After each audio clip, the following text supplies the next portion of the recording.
into the race.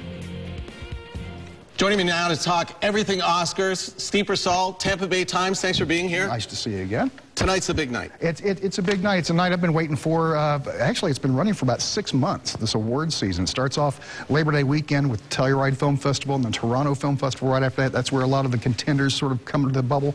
So you got a 6-month award season. You think the presidential campaign runs for a long time. Look at this thing. Talk about tonight's show, the host. What are we going to see? Billy Crystal comes back for his 9th time he's as host. He's the gold standard. And Crystal knows how to make a boring show better. And, well, those opening numbers that he has are fantastic. The montages where he gets to digitally insert himself into the Best Picture nominees. That's where, of course, he's got 9 to deal with this year. The last time that he hosted back in 2000, there were only 5 nominees. So we may see a montage that's going to be twice as long, hopefully twice as funny. Okay, let's get to some of the awards. And I'm going to, you know what? I'm going to be keeping track. Okay. I want to know who you think's going to win, but I also want to know who you want to win. Okay. So we're going to start with the, we're going to let the ladies go first, Best Supporting Actress. And the one that stands out to me is Melissa McCarthy, Bridesmaids.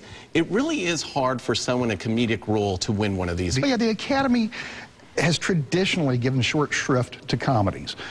You might see a Diane Keaton and Annie Hall jump through every once in a while, but that's because the whole movie is great. Melissa McCarthy, I don't think she has much of a chance because they like those performances that are showy, that are dramatic, that make people cry or cringe. Laughing, they don't realize that, you know, dying is easy and comedy is hard. They still haven't learned that lesson. Okay, so who stands out for you here? I think it's going to be Octavia Spencer. She's won every major award so far in the preseason, so to speak. In The Help.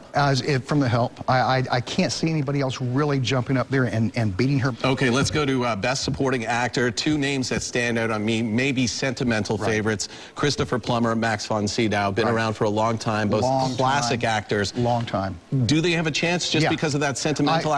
I think, well, for one thing, they're both 2 very good performances, but the other thing is the sentiment factor. You typically have one category where the Academy will look back at an illustrious career and say, this person's overdue. Let's go ahead and honor him or her before it's too late. Okay, so who out of all of them there, including those 2, who do you think is going to win in that? I'm sort of partial myself personally to Nick Nolte. Nick Nolte. Because Nick Nolte. Is that who you want to win or who you think is going to win? That's who I would want to win. Okay. Taking that down, Steve. I think Plummer will win. I'm calling Plummer for the win. Okay, coming up in the next hour, we're going to get to the big categories. All right, Best Actor, Best Actress, and Best Motion Picture. Can't wait. That's coming up in our 8 o'clock hour. Steve, thank you very much. My pleasure. And here's some interesting information who is voting for the winners. According to a new study reported in the LA Times, more than 3/4 of the Oscar voters are men.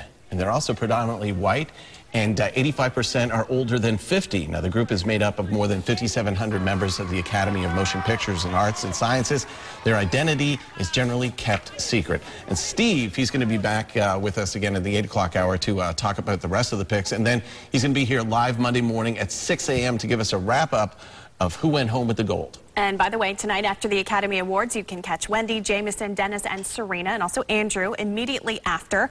And then, of course, on ABC Action News. And also at 11 o'clock tonight, Jameson has this special report.